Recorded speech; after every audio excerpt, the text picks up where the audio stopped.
I decided to do an EGR delete on this truck. I decided I was gonna go ahead and make my own with a machine shop. We have a remedy for every single one of these parts in this corn box. Oh no. Uh-oh. It's upside down. It's done wrong. See, the holes are there and there, and these are there and there. Since we see one thing that's wrong that we thought was gonna be right, let's test fit everything. Yeah, let's do that. Alright. The plug is too big. Doesn't slide in. Wow.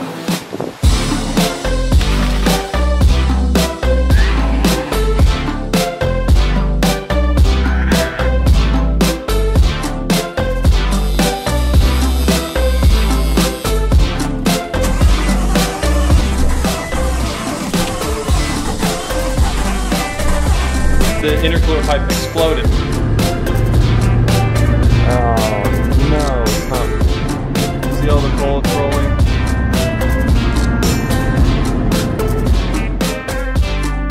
So I just got back from the machine shop and I went on ahead and picked up the this thing redone. It has 2 new holes in it where we needed it, and also the new plug, and the new plug does fit, as you guys can see. It goes up in there, so we'll be installing that. We have everything that we need. All we need to do is put some RTB on this and then install that and then connect the line to there. We need to put a nut and bolt onto that last part of the block off plate. Then we need to plug in the little bit of wires we need to plug in. Then we need to install the charge pipe and do little things like put the intake back on and stuff like that. And then we should be done. Oh, and the plug. Right, then we can start the truck after we fill coolant back into it. So I'm really excited, guys. So the new holes aren't exactly lining up, so what we're gonna do is we're gonna cut a little chunk out of this. It won't be too hard because this is aluminum, and we're gonna be using an angle grinder, which is usually for like cutting steel and stuff, so it should be pretty easy. We'll just cut little indentions in it, little by little, and yeah, and then we'll be able to fit it up pretty easy. I can pretty much guarantee it's gonna fit up just because it's mostly fitting up now. Let's go in and put the plug in real quick. Stuff that has O-rings is supposed to be difficult to go in and out, and that's why it's so good at creating a seal.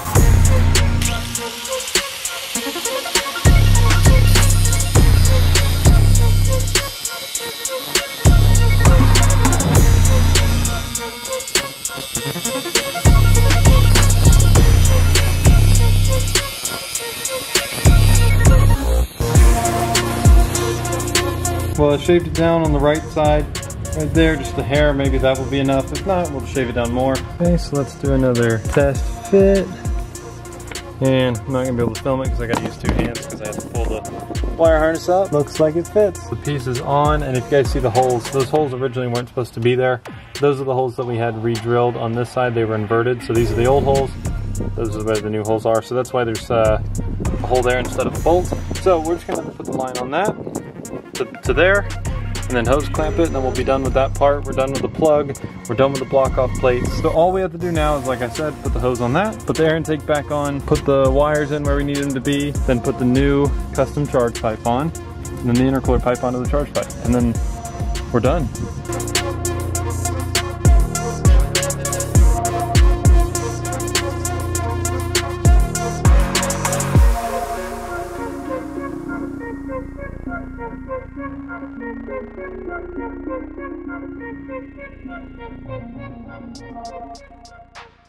So it is the next day, and so the RTV has had plenty of time to seed on both the intake and on the coolant reroute thingy that we made. I don't really know what the name for that is due to the fact that we made it, so I guess I can name it whatever I want. I can name it like coolant reroute or coolant block or, you know, Roger. This thing is really sturdy. Like, it doesn't move at all. The old charge pipe moved a little bit.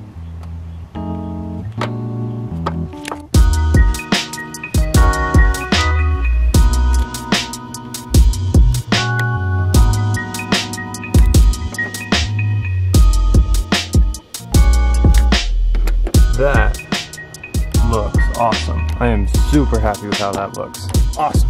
Actually, I'm super happy with how all this looks. I mean, this is great. Well, my kit is not 100% perfect, but can I get the sensor on? Okay, I'm gonna put the camera down. I think I can move this back enough to get the sensor on. Yay! Cool.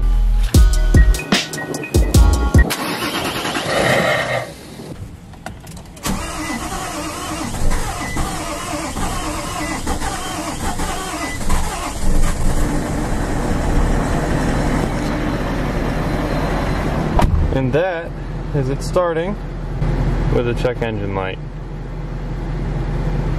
Well, it started. That's great.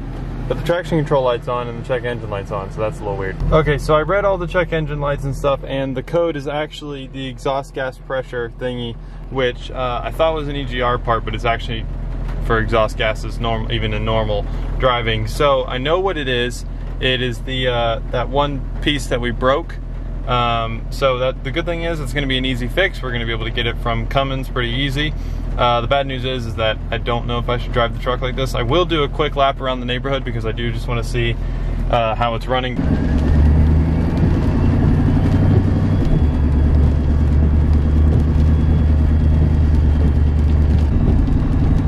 Yeah, I'm like putting on the throttle pretty hard and it's not really going anywhere. Well, okay, so go ahead and let it calm down. Yeah, see, my MPG on that lap was 4 miles per gallon.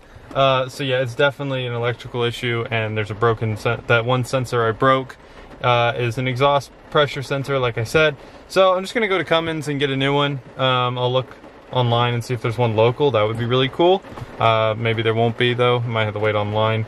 But yeah, I'm pretty sure that once we put that in, everything will be fine. Everything else went in fine. I mean, it looks awesome. I would show you, but it's raining pretty bad, so kind of can't. But that was at least exciting to be able to start my truck.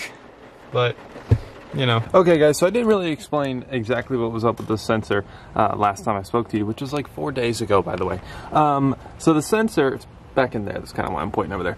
It's called an EGP, which is exhaust gas pressure sensor. I don't know exactly what it does, but what I do know is that the engine can't run adequately without it. The reason that I left it broken, because I broke it and was like, oh, I don't need it, I'll just leave it like that. The reason I did that was because I thought it was exhaust gas for circulation. I thought it said EGR, but it said EGP.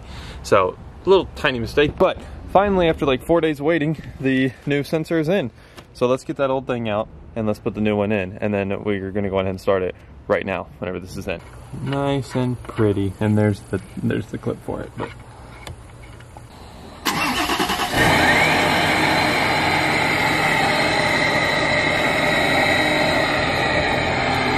okay, so I went to read the codes and then I turned it back off and turned it back on, and check engine light's gone. So let's do a quick little test drive.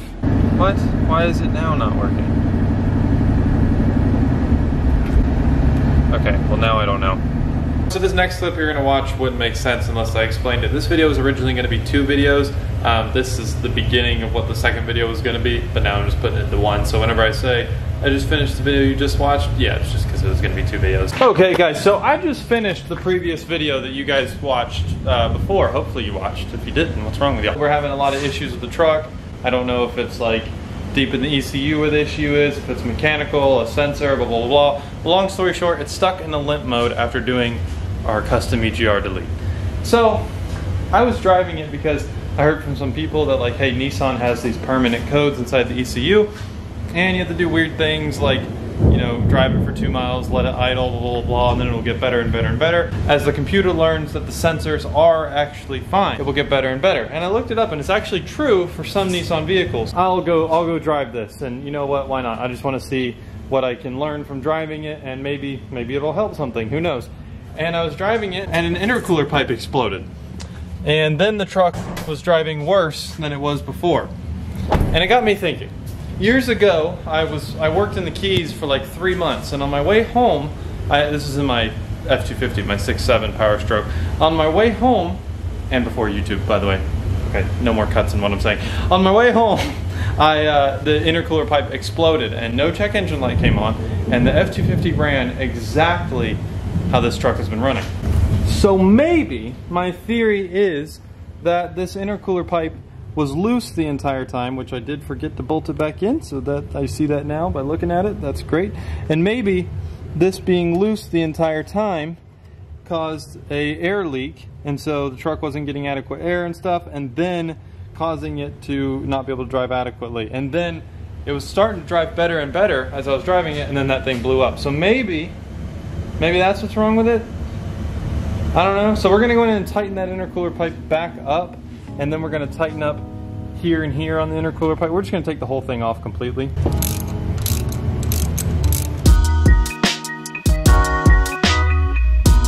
pretty much I'm just gonna go ahead and put this boot back on to this pipe, because with it off, we can more easily ensure that it's on there as adequately as possible. This clamp needs to go past the lip like this and then seat, but it can't seat because of that weld. That may be the issue.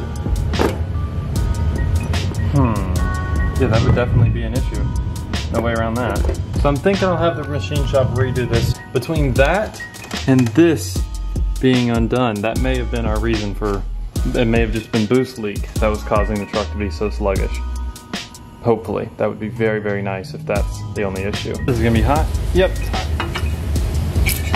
And it's got the gasket maker holding it in. Hot, hot, hot, ow, ow, ow, ow. All right guys, we got the charge pipe. Let's go on ahead and head to the machine shop and take care of this once and for all. So days later, the machine shop got back with us and got this part back. So if you guys remember, there was a weld, like this at the end of it where the intercooler pipe mated to it. Look at how they did on getting it. I mean, it's like the weld was never even there. There's like nothing there. So that's gonna mate up perfectly with it. So all we need to do is we are going to get the boot onto this intercooler pipe right here, and I'm gonna take my time on that pretty good, because I want to make sure I have a perfect seal and that there's no possibility of air coming out there. And then we're gonna put the intercooler pipe in down here to the actual intercooler, and again, we're gonna take our time, make sure the seal is perfect. And then we need, actually before we do all that, honestly, we need to get the old RTV off of where the intake goes into. So we're gonna use a little wire brush to do that. And then we can go on ahead and mate the intercooler pipe to this and then install everything. And hopefully that is the issue that we've been dealing with, the boost leak. Hopefully, but we don't really know.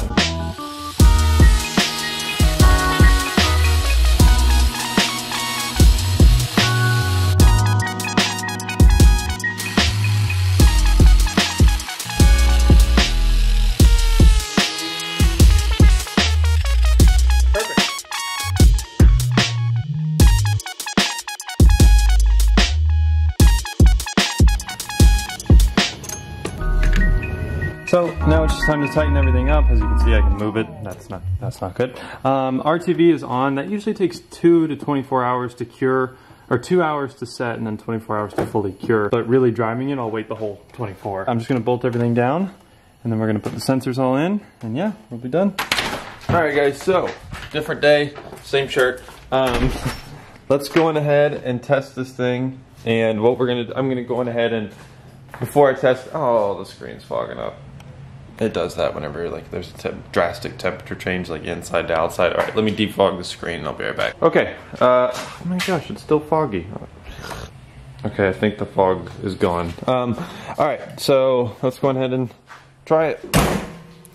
And if it doesn't work, it means that it wasn't a boost leak. That was the issue. And if that's the case, then it's gonna be a lot more difficult to figure out what the issue is.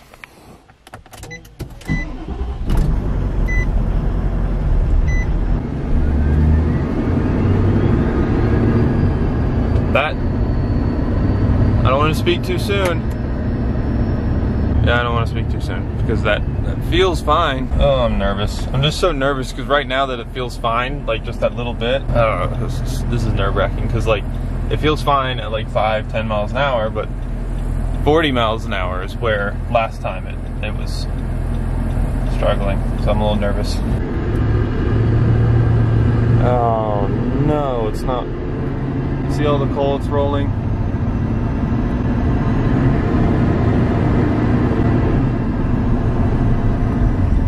Honestly, feels like a transmission issue. The fact that it's not throwing a check engine light is what makes this so difficult. So usually it would throw a check engine light, and so I'd open up my EZ-Link and I'd scan it and see what's going on, and it would tell me, and then the issue would be easy.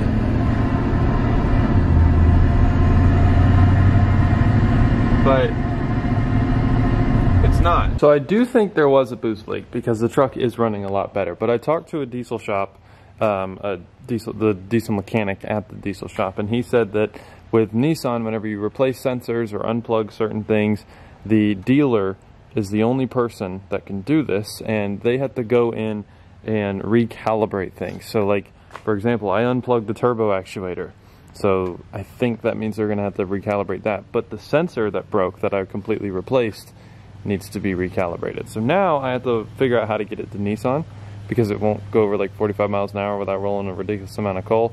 And Nissan's like 35 minutes north. So we're gonna take it to Nissan eventually, have them recalibrate everything, which is gonna be annoying. I'm gonna have like, I hate going to dealerships. I can't stand it because they go, oh, well, there's something wrong with your EGR. And it's like, I don't have an EGR. And then they're like, well, you know, this and that, now you got to get a new turbo and all this. It's like, I don't need a new turbo. I just need recalibration. Like, it's always an argument with dealerships because they suck compared to normal shops. So I'm not excited about this, but we're going to have to go. Like, for example, I went there to get the new sensor to replace it. They told me the complete wrong sensor, like it's on back order, you can't get it. It's like, yeah, y'all just offered me a sensor for an oil pressure unit on a Nissan Altima. So, good job. It's not at all what I need. So I went to Cummins and got it, or Cummins website. But yeah, so that's what we're gonna have to do. So I'm not excited about dealing with a dealer. That's what we're gonna have to do. They're the only people in the world who have this computers that can handle Nissan recalibration stuff. So that's annoying. So I'm going to go ahead and end the video here. The reason being is because taking the truck to the dealership and all that is going to take a good amount of time. You know, finding a trailer and getting it there, and then also having it recalibrated, and then paying for it, and then coming back, and you know, it's just going to be a good process. So I'm going to put that in the next video. That way we can just have the dealer stuff in the video, and then the fun stuff of actually using the truck deleted. May as well make that video a cool video instead of just make it an extension of this one. So I'm going to end the video here.